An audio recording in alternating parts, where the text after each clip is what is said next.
सभी दर्शक का राम राम प्रणाम। हम मंजू वर्मा, जिला अम्बेडकर नगर टांडा से स्वागत पर मंजू लोकगीत 123 के चैनल पे। आज आप सबके बीच बहुत दर्द भरा एक बेटी का दर्द गौन ही गीत लेके आहे। तो भैया लोगन, जब लड़की का शादी होता है तब ये गीत गाई जाता है। इतना दर्द है यह गीत में बा कि जे गावत है सुनवैया गवैया जरूर उनका आँख भरी आवत है। तो बहुत दर्द भरा ये गीत बा। आप लोगों ने सुनी है पूरा गाना। अच्छा लगी वीडियो तो ज़्यादा से ज़्यादा शेयर करी है, लाइक करी है और कमेंट में ज़रूर बताया ये गीत कैसन बा। थोड़ा बड़ा रही लेकिन आप लोगन अर्थिल होई के सुनी है ये गीत का। सभी दर्शक का राम राम, जय सिया राम। हम नीलम धुरिया, टांडा जिला अम्बेडकर नगर से। तो हमें सुने कौन नहीं विवाह गीत।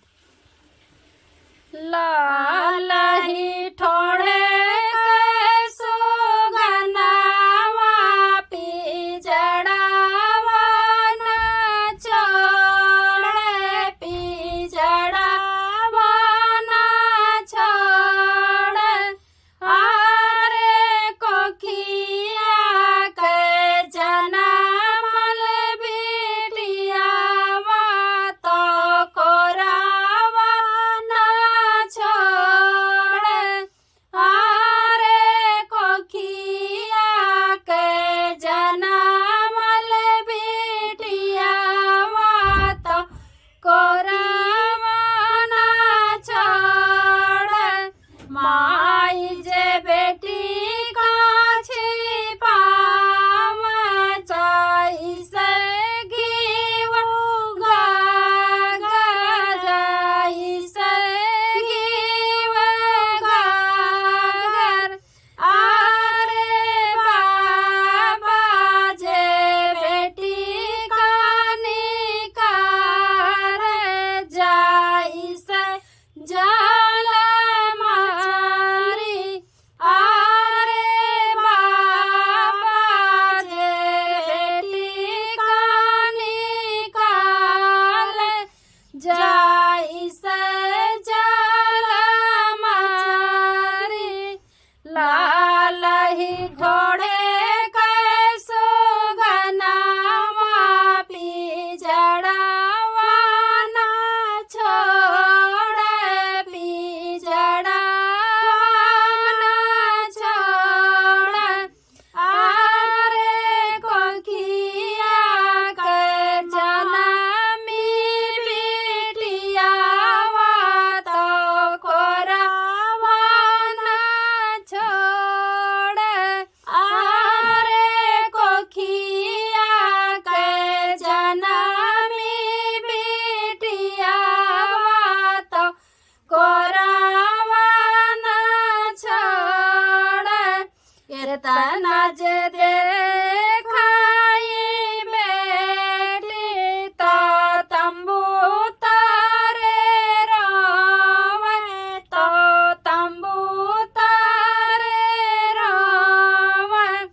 आरे जाओ हम जानी ता बाबा तू घर से निकरबा, तू घर से निकरबा।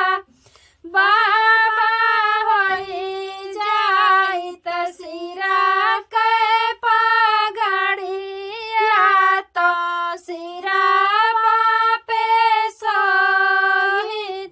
बाबा होई जाई त सिरा के पगड़िया तो सिरावा पे सोहित। जाऊ माई जानत्याओ माई तो घर से पठाइबो, तो घर से पठाइबो। माई होई जाई त सिरावा के चोटिया तो सिरा बीचे गुछातियो। माई होई जाई त सिरावा के चोटिया तो सिरा बीचे गुछातियो। लाल ही ठोड़े के सुगनावा पिजड़ावा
ससुर